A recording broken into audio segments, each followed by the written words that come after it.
Welcome back to my channel Jyothisri. మీరు ఇక్కడ చూస్తున్నారు కదా, ఇది మా ఊరి కపోదీశ్వర స్వామి ఆలయం.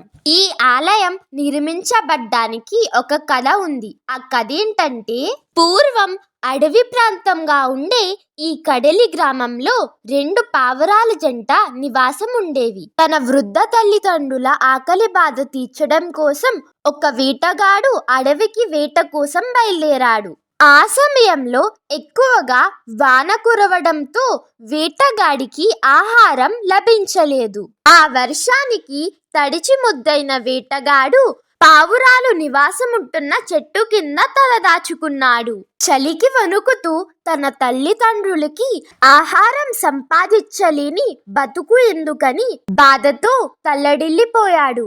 చెట్టు మీద ఉన్న పావురాలు వేటగాడి బాధని గ్రహించి తమ గూటిలో ఉన్న ఎండి పుల్లలను చెట్టు కింద ఉంచి పక్కనే ఉన్న శ్మశానానికి వెళ్ళి రగులుతున్న నిప్పు పుల్లని తెచ్చి మంటని రాచేసి వేటగాడిని చలిబాధ నుంచి విముక్తి చేశారు. చలి నుంచి తేరుకున్న వేటగాడిని తమ అతిథిగా భావించి పావురాలు అగ్నిలో దూకి తమ ప్రాణత్యాగం చేసి వేటగాడికి ఆహారమయ్యాయి.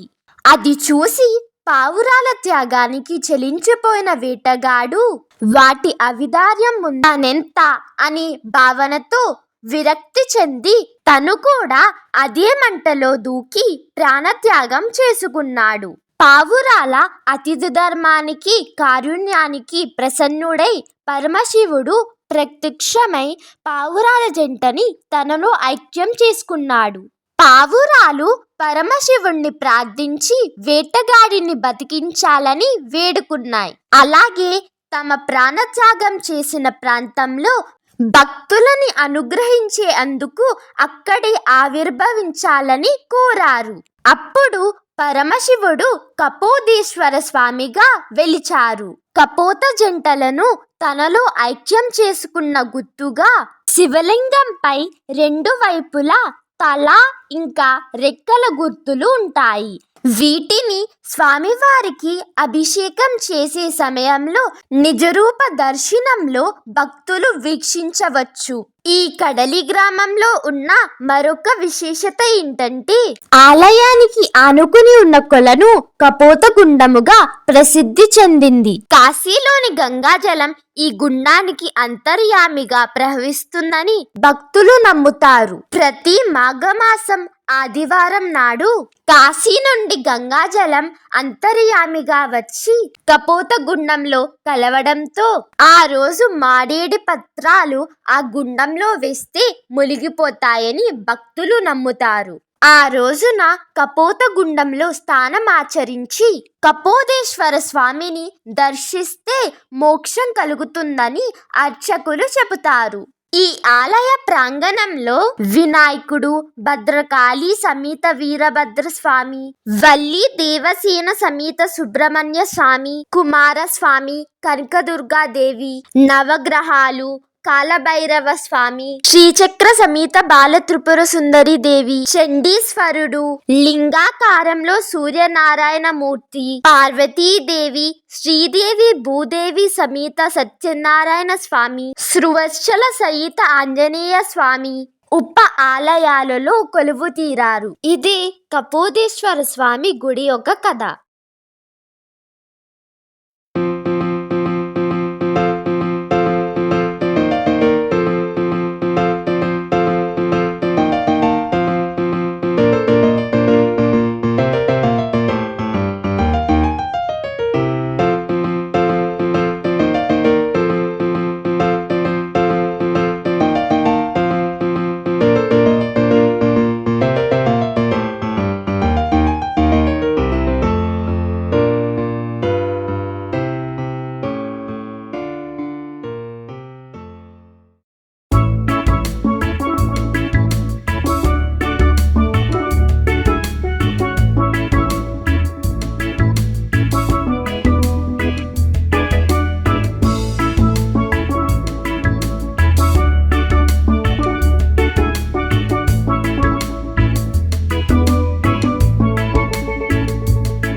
స్వామి యొక్క షష్ఠి తీర్థం పెడతాము. ఈ వీడియో నచ్చితే గనుక లైక్ చేసి, షేర్ చేసి, సబ్స్క్రైబ్ చేసుకోవడం మర్చిపోకండి. బాయ్.